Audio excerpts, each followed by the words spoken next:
some things that may be happening nationally or internationally or locally that that potentially could make a difference in how you handle your individual situation.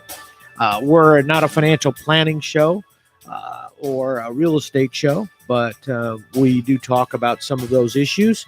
We'll talk about some of the things that are going on, maybe overseas or in the U.S., just general economic issues.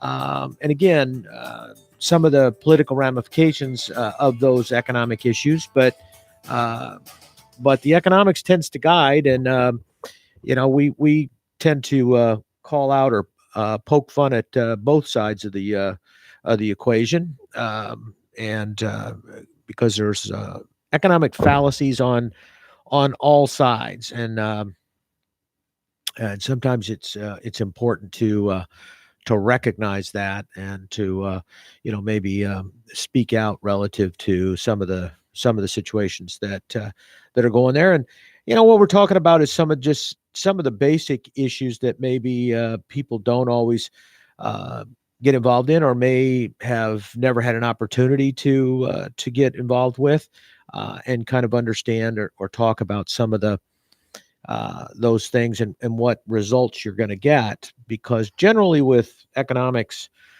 if you do the same thing the same way, you're going to get the same result. It may not always be the result you think, and what makes it complicated sometimes is that it may not be an immediate result that you see. In other words, where it happens is not always where you think it's going to happen, and the result you get isn't always the result you think you're getting. And so sometimes on face it looks like something's working, but because for the immediate reaction is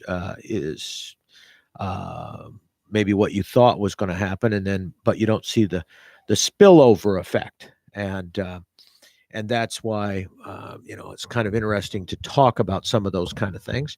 My name is Mark Breckbill. I'm a CPA. I'm also an ex-banker. Have worked at big firms and small firms. I'm actually also a community association manager, and that's always an interesting thing. And I do, and I'm involved with a number of business strategies and asset protection things that I do. So, I have an opportunity. Fortunate, I have an opportunity to take a look at some of these things sometimes and see what the results are.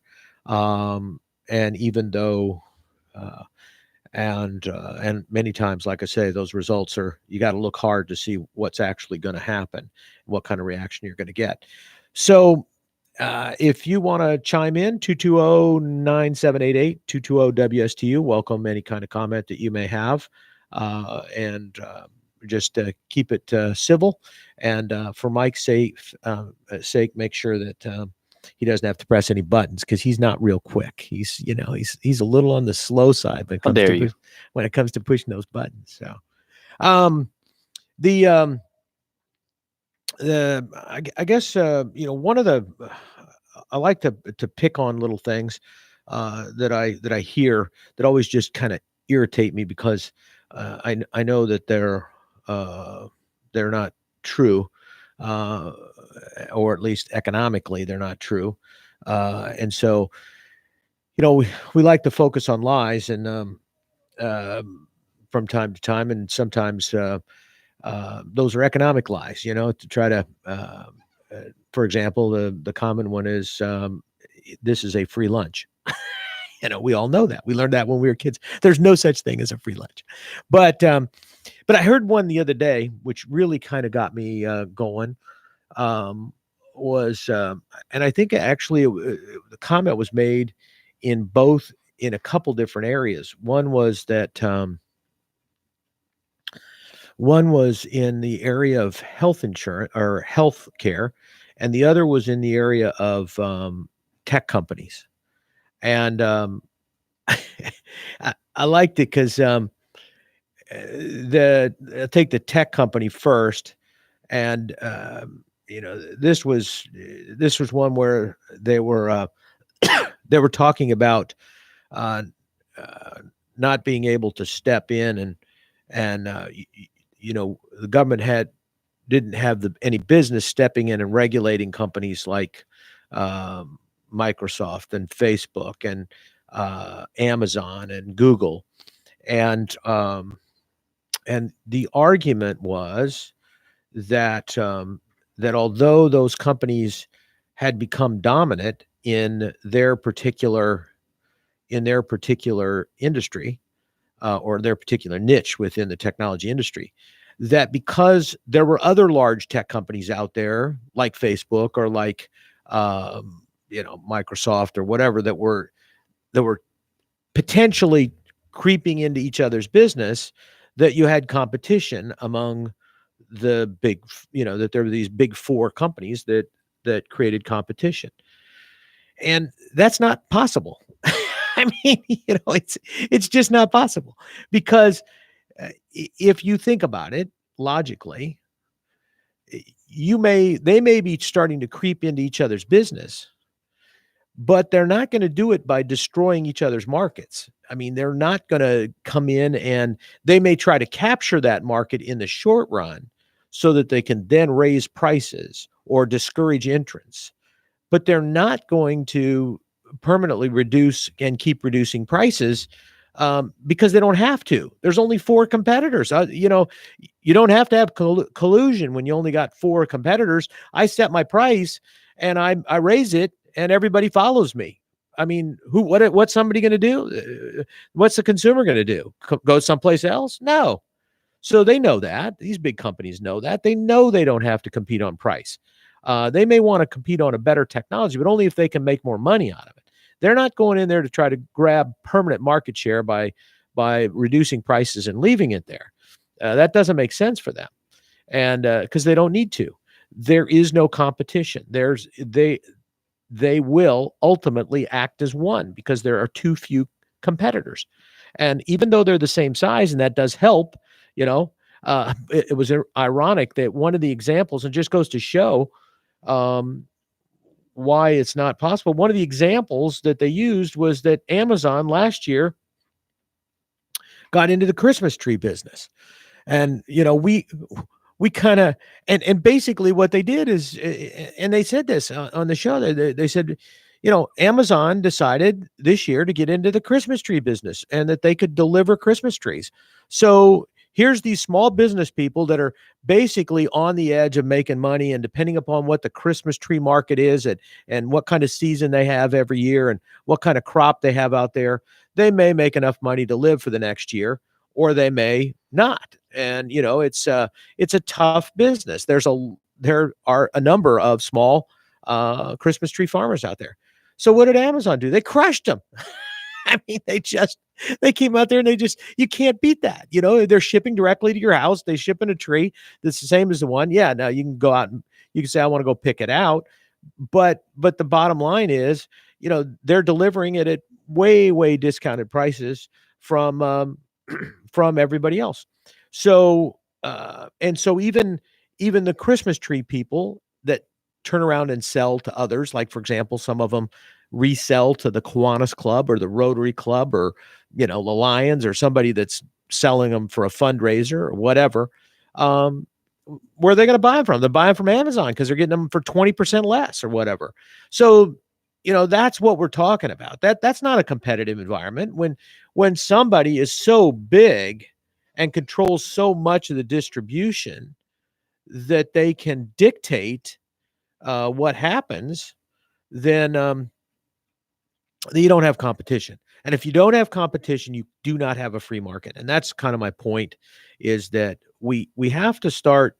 I of course believe in the free market system, but I also understand that if you don't have a competitive free market, you don't have true free market pricing, then you're not going to get fair price. An equilibrium price, they call it, or a fair price, because you've got an unequal market that's going to produce a price that produces a larger profit than the person should get based on the the market itself, where the market would set prices.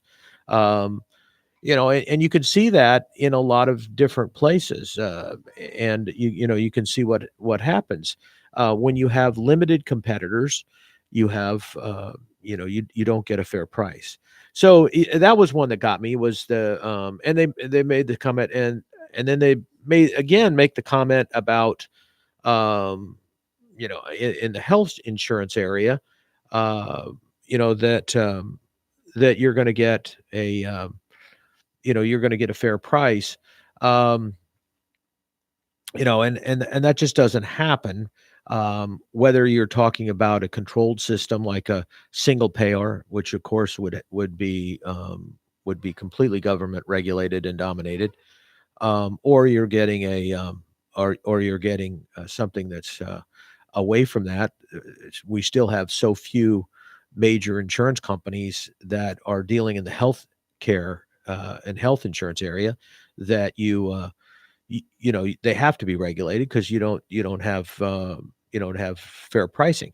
We're seeing that in the pharmaceutical industry. The pharmaceutical industry right now has to be the government has to step in and affect pricing. Again, the comment that's made is, well, the market should set price. The market should set price. We've got drug companies that compete. The market should set price in the United States, and that's how it should be. And you shouldn't be able, and the government shouldn't get in and dictate pricing, and the government shouldn't get in and allow you to buy from overseas or whatever. But think about it then. That market is already dominated by very large players who have protection on their profits. They've got intellectual property rights, patent rights, and things like that allow them to protect their product for 17 years or longer, just by changing the way the product is distributed in the body and things. And so they have protection that allows them to charge a higher price because there's no competition. The U.S. companies, the drug companies, are not pricing fairly in the U.S. because the other countries that we compete against, England, Germany, those places, they have structured through their national health system. They have structured a unfair pricing to everybody but us. I mean, but them. They've negotiated a drug price that's at a discounted basis, that is basically more of a cost-based pricing. So, the health system in Canada, or the health system in England, they get drug prices that are way, way, way below what they should get if the market was a free market, because the government is big enough to negotiate a fair price, negotiate a price, not a fair price, negotiate a price with the drug companies. Now, what are the drug companies going to do at that point? Well, they're going to have to make a profit somewhere else. And depending upon how big that market that they're giving the discount to is of their total sales, it may have to be a huge profit someplace else. So they have to find a market where there is no competition, where they can dictate price, i.e., through the U.S. insurance market. That's where they do it. Everybody wins because the consumer pays.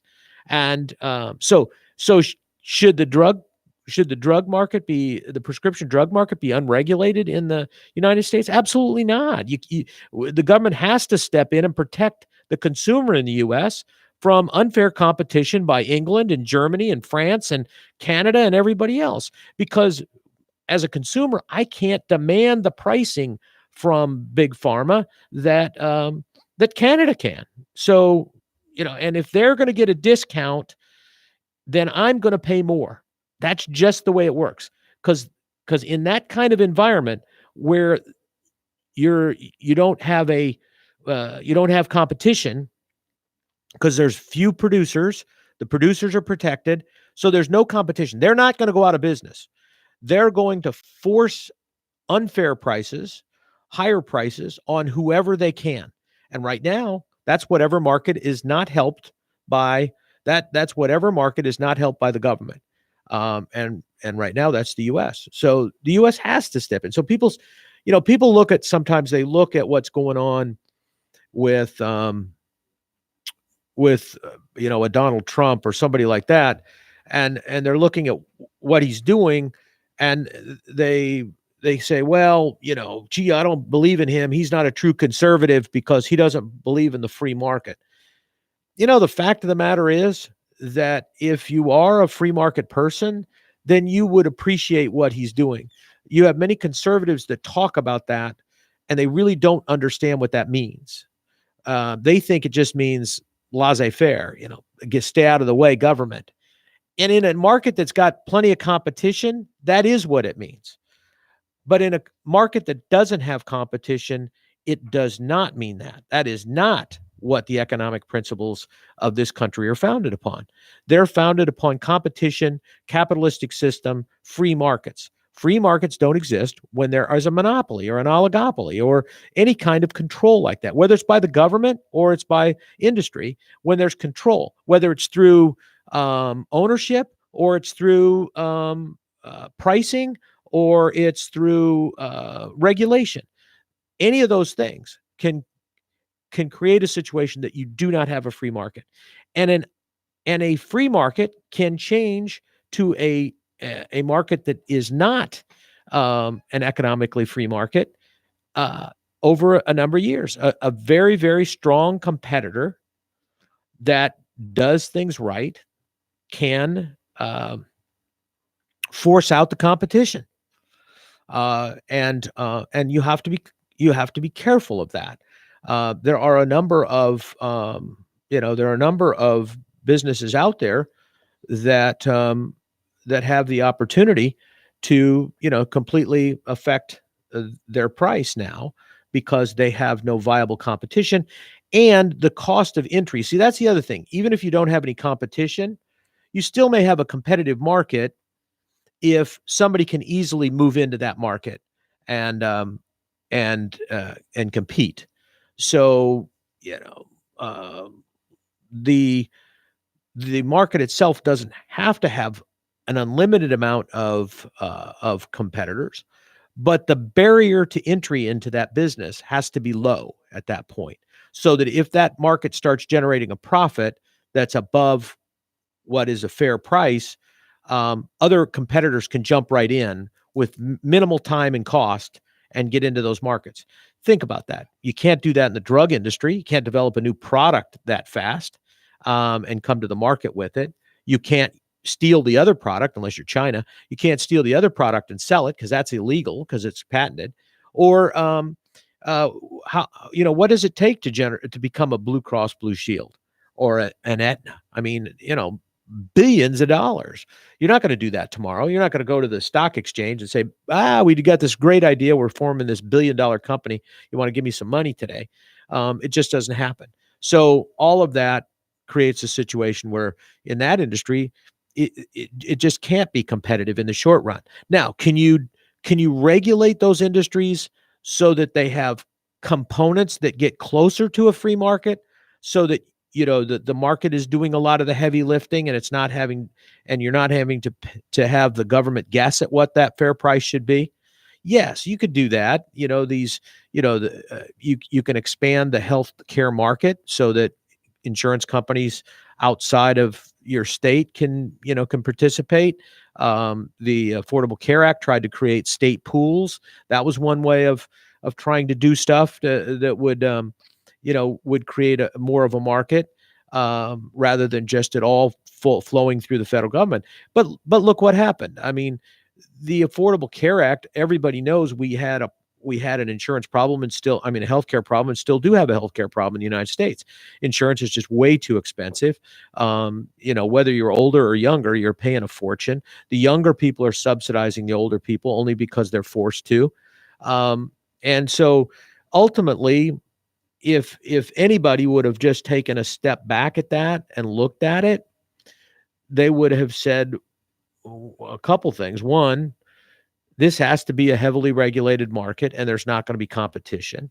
So, the comment, economically, the comment, if you like your doctor, you can keep your doctor, was a fallacy, because that doctor might not be able to be kept anymore. You might not be able to afford that doctor's pricing might be too high. And if the government's regulating that, they're going to limit that. They're going to limit the people either through how much they pay in reimbursement. Your doctor may decide, I can't live on that. I can't run my office. That's actually a problem that we had in Florida with the Affordable Care Act to a large degree, is we have so many people that are already on subsidized healthcare, i.e. Medicare. Medicare is a government subsidized program, a government run program. We had so many people on that private insurance was being forced to pay a higher price, because the Medicare system and the Medicaid system is based on the concept that Medicare, and to some degree, and Medicaid to a large degree, are add-on sales. And what I'm talking about is this. Let's say that normally I sell something for $1,000, and my cost is $500. All right. So I'm making $500. Now, my costs are comprised of two components: a fixed cost and a variable cost. The fixed cost is just what it sounds like. It is a cost that doesn't change regardless of what my sales are. Maybe if I quadruple my sales and I have to, some fixed costs become variable costs in the long run. But in the short run, if I have an office that I'm paying for, I pay for that office whether I've got one patient or 2,000 patients, and my cost doesn't go up. So if I'm charging $100 of the fee that I charge my patient is to cover my occupancy cost for my lease, for my building. If I've got one patient, it's $100 towards that. So, I'm pretty much in trouble. So I got to raise that price to, $10,000, because I have to cover my whole lease payment for the year on that one patient. But on the other hand, if I have 2,000 patients, then, I may have to add $5 or something. So the point is, that cost doesn't change though, as I add more patients. So it's $10,000. So if I was able to add, let's say I was able to charge my patient $10,000 because that's the only patient I got, and now I add, 1,999 more, and I can still charge them $10,000. Whoa, I'm making a lot of money because my cost, $10,000, didn't go up. So Medicare, Medicaid is based on the concept that fixed cost doesn't go up. And so therefore they're not paying for it.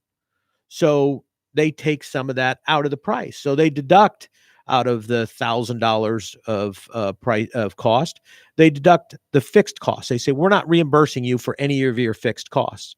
Well, the fixed costs might be 30%. So maybe $300 of the $500 of my cost are fixed costs.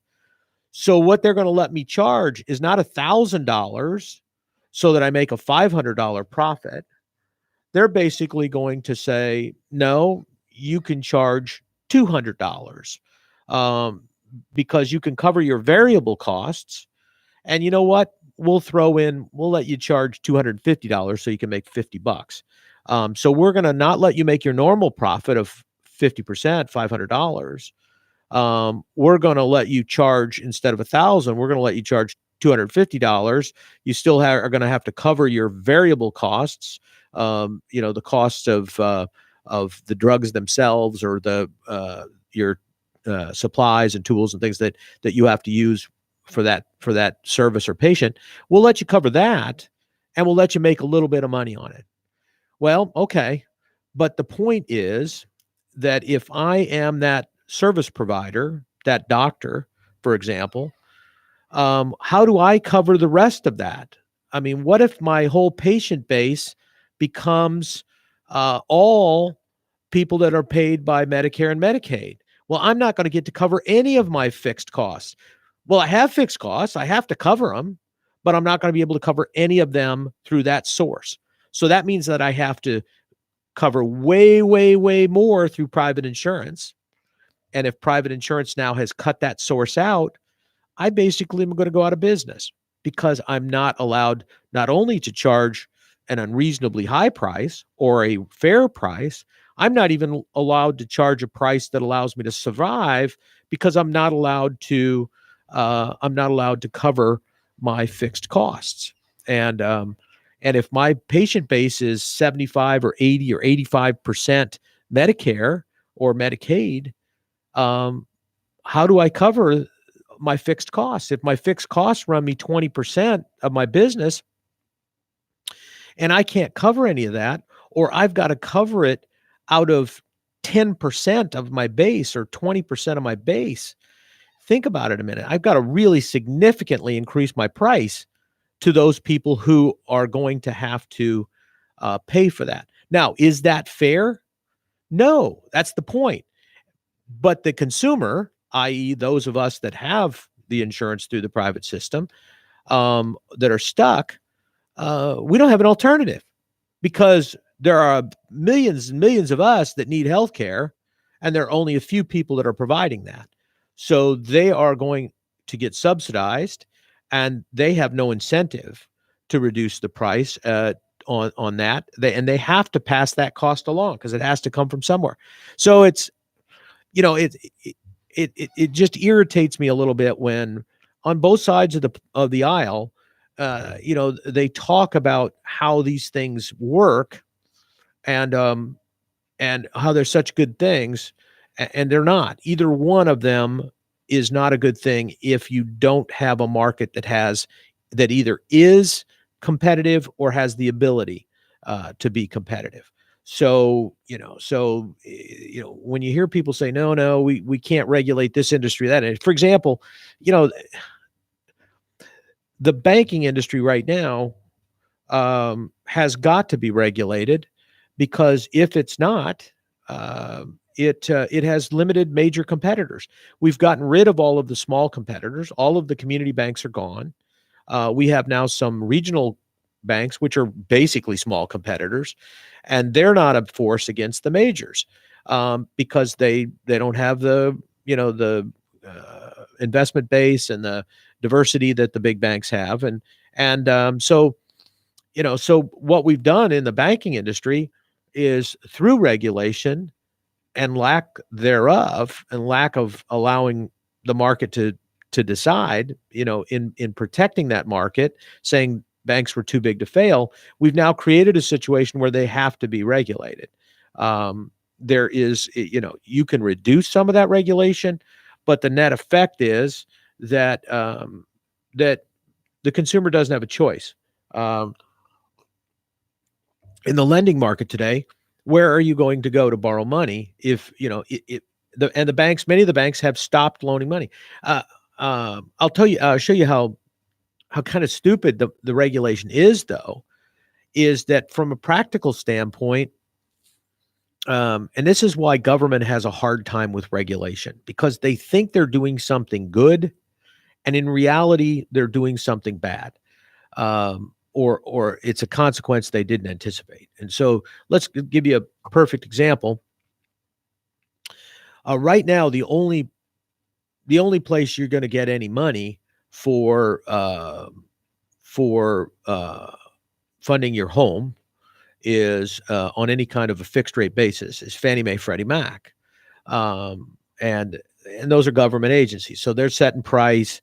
They're determining who gets money and who doesn't get money. They're determining the underwriting criteria. They're determining, how much you have to have down and don't have to have down. They're determining whether it's discrimination or not. They're determining all of those things. And actually, they're making some of the same mistakes they made before the market collapsed. You don't have to have any money down. You don't have to have any assets verified. You don't have to have deposits. You don't have to have income verified. All of the stuff that we heard about, they're back doing again. You just don't hear about it as much because we're in a strong real estate market, and nobody's having to pay these things back. They're not losing money when they're reselling. Right now, the prices are still going up a little bit. Now, when the market stabilizes, which it's maybe doing a little bit, when it starts leveling off, and these people that buy these places anticipating flipping them and making some money just because the market's been going up, and they can't, and then they can't pay back their mortgage, then we'll see regulation again on the industry. But it's not. The problem is the government didn't want to regulate it in the first place, and they weren't regulating it in the first place. And when they do, they regulate it to the extreme. They regulate against what's good. And here's a perfect example. If I'm a lender, the best loan that I can make from the standpoint of pretty much guaranteeing I'm going to get paid back in some manner is usually your primary residence, because you have to have a place to live and you have to have a house there. Most people, the last thing they want to do is lose their house. They'll lose their car, they'll lose their credit cards, all of those kind of things. Frankly, they'll even go bankrupt, and they'll keep the loan on the house because they don't want to lose their house. So, that's in almost every situation, that's the safest place to lend. So if I'm a lender and I want to, have some really solid collateral, I would take somebody's house as collateral. But because the Dodd-Frank Act overprotects the consumer, because of course the reason that people lost their homes in the collapse was not because they bought homes they couldn't afford, or they didn't have enough money down, or they thought they could make a profit by buying and selling their home. That wasn't the reason. The reason was because the banks were cruel and foreclosed on them and tricked them. The appraisers tricked them by appraising their houses incorrectly. The mortgage brokers tricked them by giving them the money, getting them approved under the government set guidelines, and of course the banks abused them by foreclosing on it when they couldn't pay, and so therefore it was all it was all somebody else. It wasn't the consumer. It was all somebody else. So now what happens? It's almost impossible to foreclose on a primary residence. They've tightened up the regulations so that the banks can't take advantage of people, and so it's almost impossible to foreclose. So is that a good thing? It seems like. I mean, I'm doing these people a favor. It's for their own good. They were too stupid. But if they're too stupid to do this, which I know because I'm better than you, I'm an intellectual genius. You're not. So I know what's best for you. You shouldn't try to stretch and buy this home, even if it was going to be your primary residence, even if you're not going to flip it. I just don't believe you should do that. It's not in your best interest. I'm your dad. And so I'm not going to do that. So what happens? Well, I'm going to make it so that it's almost impossible to foreclose on you if you buy this house and can't make your payment. Now, I'm going to determine whether you can buy that house because I'm the only person that's going to lend you money. And how did that happen? Well, there would have been competition out there. There would have been private investors that would have stepped in that market and said, hey, wait a minute. This person's got 20% equity or 15% equity in their primary residence. They've been living in it for a couple of years. They're paying it. I'll loan them the money. I'll loan them the money personally. And then, and this is a pretty good deal. And I'll charge them a little bit more than the bank would charge them. So I make some money on it for my risk. And I'll go ahead and do that. But at least the money would be there and you'd be able to get it. Okay. But you can't do that now because the private lenders will not loan money to somebody who's living in the house, it's their primary home or mortgage, primary house residence, or could be. So like, for example, when you borrow private money today for whatever purpose, an investment house that you're going to rent out or a commercial property, you have to, first of all, they want you to do it through an entity, through an LLC or corporation, because that kind of makes it definitely more of a business transaction, which, as many of you know, may not be possible because in some communities, some condo communities, things like that, you can't buy it in the name of an entity. So that eliminates your purchase prices, your purchase options. So for some people, that eliminates it. But you also have to sign, that you're not going to live in the house or ever intend to live in the house. Well, yeah, I mean, basically, you're potentially going to have to, commit fraud then if you're going to do that. And that's exactly what happened before. Many, many people bought houses in the old days, and they went in and said, "This is my primary mortgage. I mean, my primary residence. I'm going to live in this house." And they bought it and they slept in it overnight, and then they got out and turned it into a rental or flipped it or did whatever. And anyway, so that's the kind of thing that's happened now, and it's changed the market. So now something that should have been an easy way to get money because it was the safest way to loan money was to somebody for their primary residence is now a detriment in the lending process. So those people now can't get the money, whereas previously they could. Um, Even if I'm an investor, if I have one of my properties that is my primary residence, I'm probably going to make sure that that gets paid because I don't want to have to move. So what it's done is changed that market. It has made it now so that somebody who wants to buy a home as their primary residence, they have to pretty much go through the federal government. They have to go through Fannie Mae, Freddie Mac. There's no way they're going to get private money to do that. Maybe a family member will loan it to them, but many family members still want to loan the money under normal terms with mortgages and using the property as collateral because then they can protect their kids. They can foreclose on the property and then the kids won't lose their house. But the bottom line is that at this point, you can't do that. You're even if it's to your own kids, you're prohibited from doing that. You have restrictions on how you can foreclose. So anyway, it's those are the kind of things that I'm talking about. That the unintended consequences of actions, the whole action of making it more difficult to foreclose on people, you would think, as their primary residence, you would think would be a good thing because people aren't going to lose their homes. And you're right. More and more people will now not lose their home in foreclosure. And the government will look and say, see, home foreclosures on primary residence are down. But what will also happen is less people will be able to buy homes.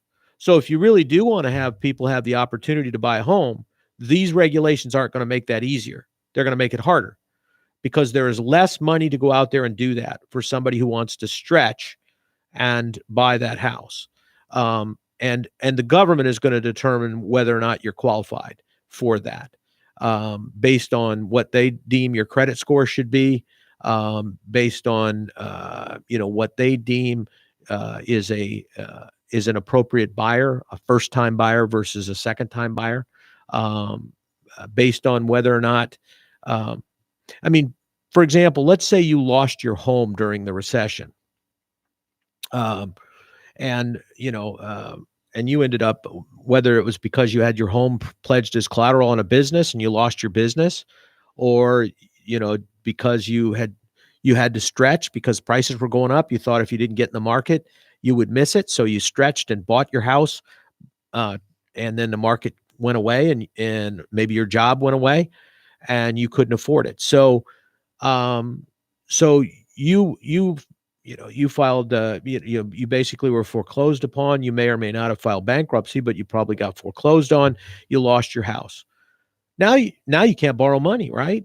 Because you got this foreclosure in your background. So now it's harder to buy it. You go to Fannie Mae, Freddie Mac. You got to wait a longer period of time. They all ask you, have you ever had a house foreclosed on? Now you got to say yes. All of those things. And if you answer those questions and you do all of that stuff, you've got a good chance that either you're not going to get the house, you're not going to get the mortgage, or if you do, your interest rate's going to be substantially higher, which means it's going to cost you more to buy that house. and it's going to make it more difficult for you to do what you're trying to do, is to, to get home ownership.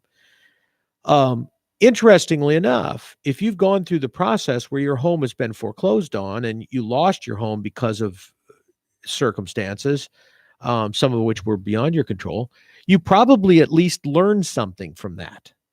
So, let me ask you, maybe the person that's lost their home in a downturn is a better borrower than the person that hasn't, because they don't know how big of a risk they're taking. Whereas the person that has lost their home knows how big of a risk you can take. I remember when I moved to Florida in 1982, um, I was amazed that every single loan in Florida, business or otherwise, involved real estate. And I would say to our loan department, because I was in banking at the time, well, what's the working capital ratio on this thing? What's the debt coverage on this? How leveraged are they? This kind of thing. And a lot of times the answer I got was, well, it really doesn't make any difference because they've got, you know, 20%, 30% equity in their property, whether it would be their home or their business property. And you can't lose money in real estate in Florida. I actually had bankers, say that to me with a straight face. They truly believed that that was the case. Now, having come from Illinois, uh, in a area where all of the jobs went away because Caterpillar went on strike and everybody moved, and housing prices collapsed by 40% and never came back, I could understand how you could lose money in the real estate market, even on your home. I knew that, so I was much more cautious about buying a home, and what I did and what I committed to and what I could afford than I would have been had I grown up in Florida and heard every banker friend of mine say, "You can't lose money in real estate in Florida." Maybe condos a little bit in the early 80s, but nothing big. You can't lose money in Florida in real estate. So, uh, because we never learned that lesson. Now, Florida's just the opposite. We're crazy restrictive now, in terms of what we're doing, because everybody's running skittish. I mean, when everybody thinks you can't lose money, and then all of a sudden you do and you go broke, it teaches them a valuable lesson. And but the problem is that people tend to overcompensate. So now we make it harder for people to buy homes because we're protecting them. But the fact of the matter is, that's why our young people aren't out there buying to a large degree. They've seen what can happen, and they're not willing to take the risks, in many cases. And so, the market has regulated itself to a large degree. They saw that happen to their parents. They're not out there doing that now. It's why business startups are not as prevalent as they've been, among young people, because most of the collateral for that comes from equity in your home. And so, most younger people, and I'm talking 40 and under, because a lot of the people that are starting businesses are generally or buying businesses are going to be in their late 30s, early 40s. A lot of them is that's the time that they start going out on their own as business wise. You know, they may have a home at this point, and they're not willing to pledge it as collateral. They're not willing to, risk the disrupting their lives and all that, because maybe they've seen that happen before. So it's interesting. It's interesting, kind of where we are in that, and what's happening. So there's problems on both sides, and the thing I have trouble with in terms of uh, either side of the equation is that anytime that you don't regulate a market that should be regulated, or you solely regulate a market, um, you've automatically admitted, when the government takes over a market, you've automatically admitted that some people will win and some people will lose. The government will make that decision. The market won't make that decision. And so what you've got to count on is that you have somebody making that decision for you, that is, all knowing, that can allow for any contingency. Yeah, I guess maybe it's got to be a computer. Maybe we'll have a computer making all of those decisions for us. there's a kind of a cool book about that. But anyway, so maybe that's what's going to happen. Maybe some computer that can run every possible variable will be able to make those decisions for you. So when you go into the doctor and the doctor says, I think you need to have this surgery. I think that there's a potential here for a problem down the road. Well, then that computer will be able to run every possible permutation on me, determining how far down the road it is, whether technology will change such that there'll be a solution that we aren't counting on right now, and what the probability of that is, and will it affect me in my particular situation, and as a result of that, would maybe I'll be able to be cloned by that point, and my clone will be able to have it won't happen to my clone, but maybe it will because it's genetic. And, so they'll run all those options and they'll finally say, yes, you should have this surgery, or no, you should not have this surgery. So I'm not a big fan of somebody else determining what happens with my medical life, but I guess that's the alternative that we would have when somebody wiser than us is going to make that decision, I guess. But anyway, so that's the kind of thing that is kind of, it gets me. The other thing that kind of gets me a little bit is the whole concept of that potentially one market can be one market, maybe two markets, three markets that you need of major markets can be regulated or government controlled, and prices dictated by the government, which is what we're talking about, whether we're talking about single payer insurance or government programs, or whether we're just talking about the government stepping in from an antitrust standpoint and regulating a market like the telephone industry or whatever that the government has done. That's still the same thing. That's still the government deciding who wins, who loses, what you can do, what you can't do. So it's still a market that's somebody's going to win and somebody's going to lose. The interesting thing about a free market, and that's why people like it, when you actually have a competitive market, you have a free market, what you have is everybody wins, because the price ends up at a level that's a fair price. It may not be a price that you like, and you may not be able to afford it. But it is a price that is fair to those people who are in that market on the seller side and the buyer side. The price is a fair price, which means that the providers will continue to provide and the buyers will continue to buy. It doesn't mean that everybody will buy. If that was the case, it wouldn't be a fair price, because the providers wouldn't be making the money they needed to be able to survive and feed their families and do all that stuff. So the great thing about a free market, when it works, is that it produces everybody's a winner. We hear Donald Trump say, we're going to win, we're going to win. Well, the interesting thing is that if you have a free market system, everybody wins. The provider wins. That means the labor market wins. That means the investor wins. That means the buyer of the product wins. Everybody wins because they get what they want at a price that's reasonable to them, that's fair to them. So it may not be affordable to everybody. That does not mean it's affordable to everybody. And that's the problem with a regulated market, is that when you try to make something affordable for somebody who can't afford it, it won't be a good deal. There's going to be a winner and there's going to be a loser. The winner, is going to be the person that can't afford the product or the service or the house or the rental, and in exchange for that, they're going to get something that they couldn't afford, and they're going to win. So we know who the winner is there.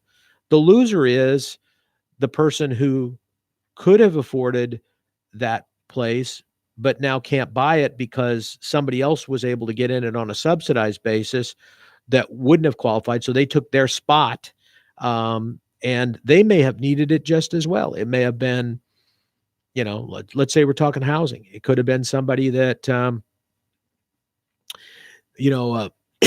had that house, had that rental been, $200, it was affordable at $200 a month more. They could have afforded it. They could live, and they could live there. But instead, we set that house aside and we said, nope, we're not going to sell it to you. We're not going to lease it to you at $1,600 a month. We're going to lease it to this person over here at $1,300 a month. Well, that's great for the person that's getting at $1,300 a month. But what we just did is said this person is better than that person. We had somebody make a decision as to who is the better person there, who deserves it more. That's not really, that's an allocation that's not really a good thing for anybody, because, in effect, everybody lost. The person that needed it and could have paid for it and was the one that should have gotten it, they didn't get it, so they lost. And so they may have had to leave their job. They may have had to move. They may have had to do something different. And it may have affected their lives. The person that got it at a subsidized basis, so they can't really afford it. So if the subsidy goes away, they lose. So now they're stuck. So now they may have gotten that lease, that they may be able to afford that now. They can't afford anything else, but now they're stuck where they're at. Maybe they have to continue to work at the job they're working because that's within walking distance, or even though they could get a better job where they might make a little bit more money, but now they can't afford their housing. So they're trapped. Maybe they bought the house and they're trapped. Anyway, those kind of things is really where, you got to look beyond the what you hit you in the face. There's some things behind the scenes. The results of that aren't always good, even when they appear to be good. Like I said, the person that gets the subsidized housing may trap them in a bad job. They may have missed a career opportunity that could have led to them being able to afford a lot more. Anyway, that's about all the economics I can handle today. Hopefully you've gotten all you can handle. Thanks for joining us here on Treasure Coast Solutions. We're part of the WSTU programming, WSTU Digital 1450. We are Martin County's heritage station.